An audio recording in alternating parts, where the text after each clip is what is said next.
C'est parmi les producteurs mondiaux d'or, alors qu'on sait qu'il ne possède même pas une mine d'or. On se demande d'où il tire son or. On se demande où il tire également le coltan et le cobalt qu'il vend sur le marché mondial. Ce n'est un secret pour personne, il vient entièrement de la RDC. L'importance de cette manne pour le Rwanda, qui sait mieux se projeter et mieux anticiper que son grand voisin congolais, est telle qu'il a carrément construit des infrastructures lourdes pour transformer ces minerais. À la manière très méthodique et très pragmatique du président Paul Kagame, le Rwanda s'est doté d'une raffinerie d'or pour 5 millions de dollars, avec une capacité de 6 tonnes par mois. Elle est opérationnelle depuis mars 2019. Le Rwanda a une raffinerie aujourd'hui de coltan, mais le Rwanda n'a pas de coltan dans son sol. Le Rwanda est en train de construire une raffinerie moderne d'or pour toute l'Afrique australe. Écoutez, soyons quand même sérieux. Les minerais pèsent pour beaucoup dans l'économie rwandaise. La géographie du budget du Rwanda est simple. Mais c'est un pays d'une fragilité extrême. 50% du budget provient de l'aide internationale. L'aide internationale qui est essentiellement déversée parce que le régime a réussi à culpabiliser l'opinion mondiale à propos du génocide. Donc, si vous voulez, c'est une sorte, entre guillemets, ce que certains ont appelé, une sorte de rente génocidaire que reçoit le régime de Kigali. Et les 50 autres pourcents proviennent du pillage des ressources du Congo, du Kivu et toute la région périphérique du Kivu. Imaginons deux choses. Un, qu'il y ait un retour d'un pouvoir relativement fort en République démocratique du Congo et que Kinshasa réussisse à reprendre le contrôle du Kivu et de ses provinces orientales. Le Rwanda perdrait du jour au lendemain 50% de ses revenus. Et imaginons qu'il y ait une révolution au Rwanda, imaginons que l'histoire officielle du génocide soit écrite d'une manière ou d'une autre, et qu'il ne soit pas forcément favorable au sens de l'histoire officielle telle qu'elle est décrite et avancée par le régime de Kigali, eh bien le Rwanda n'existerait plus. Sérieusement, même si l'on peut être admiratif du prodigieux développement que connaît le Rwanda, même si l'on peut quelque part saluer le fait qu'il dépense ses sommes pour le bien-être de son peuple, il faut reconnaître que le Rwanda ne génère pas les revenus qu'il dépense. C'est justement cette image de sérieux, de rigueur qu'il affiche, qui donne envie aux autres de traiter avec lui. Mais à la vérité, ce qui développe ce pays des montagnes, c'est l'argent des minerais du sang volé en RDC au prix des millions de vies et de déplacés. I invite you, we'll show you where we mine coltan. But Does Rwanda export any other minerals that are smuggled from Eastern DRC? I don't know about that, because that in any case can't be the problem.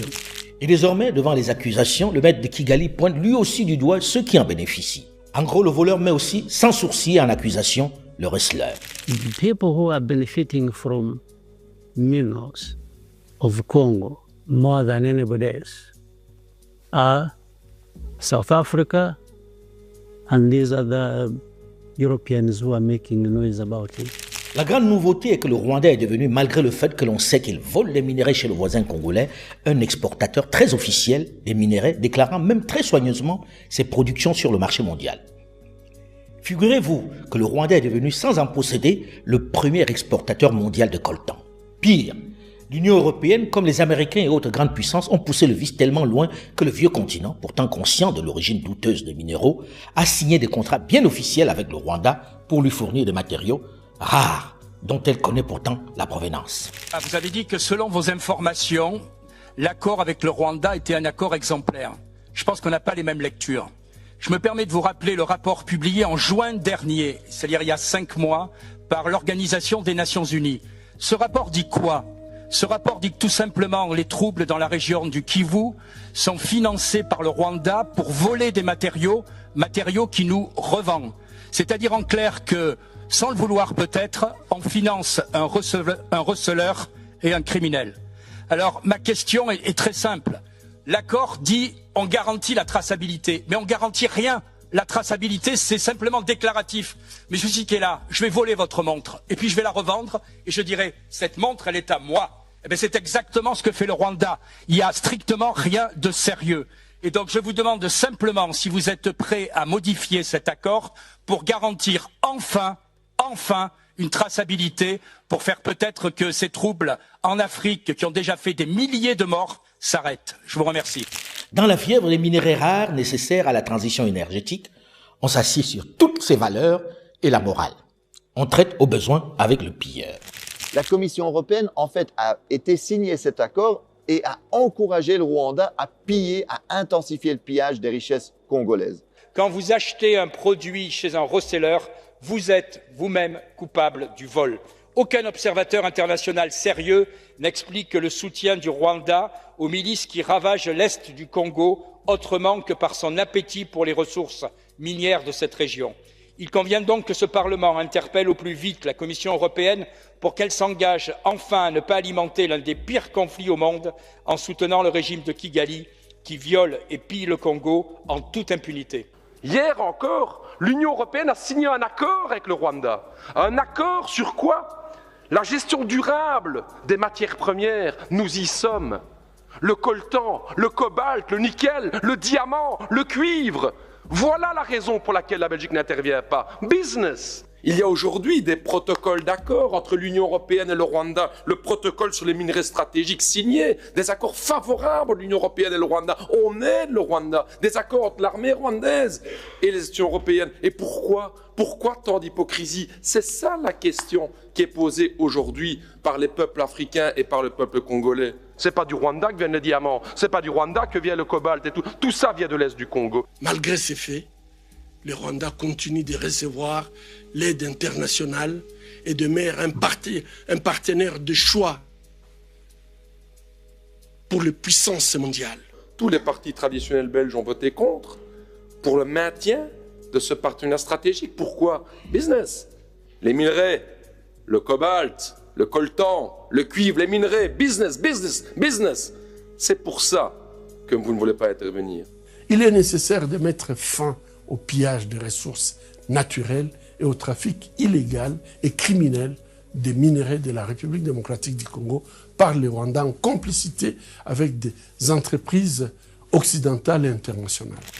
Ce cri du cœur du prix Nobel, médecin au chevet de toutes ces femmes mutilées, a du mal à être entendu par la communauté internationale dont l'intérêt est surtout de sécuriser les approvisionnements en minéraux pour leur transition énergétique.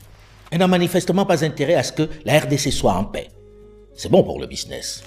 On ne peut pas parler de la transition énergétique sans parler du cobalt congolais. On ne peut pas parler des nouvelles technologies, nos smartphones, nos laptops, sans pouvoir parler du coltan tantalum congolais. Il est temps que ces ressources puissent servir l'humanité de manière propre. Le cobalt et le coltan, ce sont des minerais essentiels pour les multinationales européennes qui servent entre autres pour les smartphones, les batteries, mais qui sont aussi utilisés dans l'industrie de la défense, dans la transition verte, l'aéronautique. Et donc le Kivu contient 60% des réserves mondiales de coltan à lui tout seul. Imaginez-vous l'importance stratégique de cette région. Le Rwanda, à qui on a sorti le carnet d'échecs, à qui on sous-traite les guerres sur le continent au moment où l'Europe y est au plus mal, est chargé de la basse besogne. C'est pourquoi elle accélère l'occupation de cette zone particulièrement riche de l'Est du Congo qui doit lui fournir de la matière à vendre. Imaginez que la mine de Rubaya, dans le territoire du Massissi, dans le Nord Kivu, où nous nous sommes rendus il y a 2 ans, est la mine de coltan la plus productive du monde, avec ses 120 tonnes par mois. Elle est désormais tenue par les forces rwandaises et le M23. Elle fournit du coltan avec en substance secondaire du cassitérite, du wolfram, de l'or et des terres rares. Cette mine rapporte au bas mot 800 000 $ par mois. On estime que l'essentiel de son financement vient des taxes qu'il prélève sur les minerais, 800 000 $ environ par mois. Donc ça constitue le cœur financier du M23, plus évidemment d'autres ressources diverses et variées. À Walikale, où nous nous sommes également rendus, et désormais aux mains du M23, on trouve de l'or, du nobium, minerai très rare et absolument indispensable dans l'industrie de l'armement de précision, du thorium, du tantal et des terres rares. Voilà des butins de guerre particulièrement juteux que tient désormais le Rwanda sur le sol de la RDC. Il faut sécuriser ces minerais qu'il a plus ou moins déjà gagés au nez et à la barbe du propriétaire. Une source de revenus inestimable. En février 2024, la Commission européenne va signer cet accord sur les matières premières avec le Rwanda. Et à peine 2 mois plus tard, en avril 2024, le M23 occupe la localité de Rubaya, qui représente 15% de la production mondiale de coltan, minerai stratégique. Chaque mois, aujourd'hui, 150 tonnes de coltan passent de là-bas vers le Rwanda, dans les mains, sans doute, de multinationales. Alors beaucoup se demandent comment un petit pays comme le Rwanda, dont la superficie n'est même pas celle de Kinshasa, peut-il ainsi mener la vie dure au Grand Congo démocratique, dont la superficie est supérieure à celle de l'Union européenne. C'est le grand paradoxe. Le Rwanda, ce n'est pas une puissance, ni nucléaire, ni militaire. C'est puisque tout simplement, le Congo se trouve dans un état de faiblesse, un chaos organisé depuis 3 décennies. Ce n'est pas qu'une question entre Congo et Rwanda, c'est que le Rwanda reçoit le soutien de l'Occident, des États-Unis, mais aussi de l'Europe. Chaque année, l'Union européenne offre par exemple des dizaines de millions d'aides à l'armée rwandaise. La Pologne a même promis toutes les armes, toutes les technologies militaires dont le régime aurait besoin. Et dans le cadre du programme Global Gateway, l'Europe a promis des investissements de 900 millions au Rwanda. Et cerise sur le gâteau, en février 2024, l'Union européenne a signé un protocole d'accord privilégié sur les matières premières avec le Rwanda. Comment est-ce possible? Quand la Russie envahit l'Ukraine, à juste titre, c'est la condamnation. Ce sont les sanctions, ce sont les livraisons d'armes à l'Ukraine, mais quand il s'agit de la République démocratique du Congo, rien. On n'aide pas. La vie d'un Congolais ne vaut-elle pas la vie d'un Ukrainien? La vie d'une Congolaise ne vaut pas la vie d'une Ukrainienne? C'est la question que tous les peuples d'Afrique se posent. Pourquoi ce 2 poids 2 mesures? L'armée rwandaise ne pourrait pas se permettre ça sans le soutien de l'impérialisme américain, sans le soutien des États-Unis d'Amérique. C'est impossible, vous le savez. Vous le savez, vous regardez, parce que vous le savez, un petit pays comme ça ne peut pas intervenir chez son voisin sans un appui occidental important. À la vérité, Kigali, pour des raisons que nous avons évoquées un peu plus tôt, bénéficie d'un soutien quasi aveugle de la communauté internationale qui manifestement préfère dealer avec Paul Kagame qu'avec Kinshasa. Paul Kagame, sous ses airs austères, méthodiques et déterminés, sait y faire. C'est ce qu'on va enfin soutenir le peuple congolais, soutenir dans l'intégrité territoriale de ce pays. Ne pas appliquer le 2 poids 2 mesures. Quand ça nous arrange, on ferme les yeux parce qu'il y a de l'argent. Et quand ça n'arrange pas, on intervient aussi parce que là aussi il y a de l'argent. Les droits humains, ce n'est pas une géométrie variable. Alors, n'est-il pas temps, Monsieur le Ministre, d'aller au cœur et au fond du problème, c'est-à-dire de prendre enfin des sanctions ciblées contre le M23 et surtout contre les 2 pays qui le soutiennent et l'arment depuis bien trop longtemps, à savoir l'Ouganda et le Rwanda. If we fail to respond decisively, we will not only betray the people of Congo, but also weaken Europe's own strategic interests. Jusqu'à quand le Rwanda continuera-t-il d'abuser votre respect et de votre autorité? Je relaye et je fais au nom de 95 parlements francophones l'appel solennel à ce qu'il y ait des sanctions. Ce serait l'honneur de la France d'être à la tête de demandes de sanctions contre l'Ouganda et contre le Rwanda. Ce serait son honneur. Vous aurez remarqué la réticence des grandes puissances européennes, notamment à prendre les sanctions contre le régime de Kigali. Le tout n'est pas de condamner du bout des lèvres, c'est d'adopter des mesures pour mettre fin à cette agression. On en est loin pour le moment. Il aura suffi que la Russie franchisse la frontière de l'Ukraine pour que les grandes puissances sortent la grosse artillerie pour voler au secours de l'Ukraine. Qu'elles déploient toutes les stratégies pour calmer les ardeurs de Moscou. Dans le Financial Times, l'expert Jason Stearns est clair. Cette guerre pourrait se terminer relativement rapidement. Il rappelle qu'en 2012, en fait, le M23 avait été battu. Et ce n'était pas seulement à cause de l'action de l'armée congolaise et de ses alliés du Sud, qui avaient battu militairement le M23. C'est aussi parce que les soutiens internationaux du régime rwandais avaient suspendu son financement. Et que donc, eux, ils avaient dit, voilà, à cause du rôle que vous jouez au Congo, on ne va plus vous financer. Barack Obama avait appelé Kagame pour lui dire d'arrêter le M23. En d'autres mots, si l'Occident aujourd'hui ne sponsorisait pas cette guerre, elle pourrait prendre fin très rapidement. Et on aurait pu éviter déjà beaucoup de ces morts, beaucoup de ces victimes innocentes aujourd'hui en Congo. On est loin de cette option qui consisterait à voler au secours de la RDC.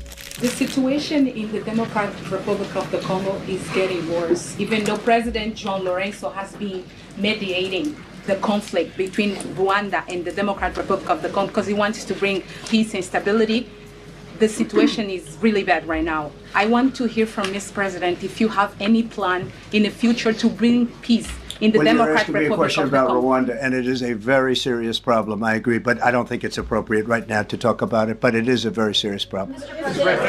Le président américain préfère ainsi botter en touche. Ce n'est pas à l'ordre du jour. Il préfère prioriser dans le même temps sur le projet de son ami Elon Musk, qui l'a convaincu de mettre la pression sur l'Afrique du Sud afin qu'on remette des terres aux fermiers blancs d'Afrique du Sud, dont est originaire le patron de X, l'homme le plus riche du monde, nostalgique de la période de l'apartheid. On met aussitôt en toute absurdité l'Afrique du Sud sous sanction américaine. La question congolaise, pendant ce temps, est superbement ignorée. Ceci illustre l'injustice dont est victime le Congo sur ce coup de ses richesses. C'est difficile pour moi, qui ne crois pas à la malédiction du sous-sol, de voir à quel point cela peut par moments représenter une réelle source d'instabilité. Tellement d'indices laissent voir qu'une RDC stable et pacifiée n'est pas la priorité des grandes puissances occidentales.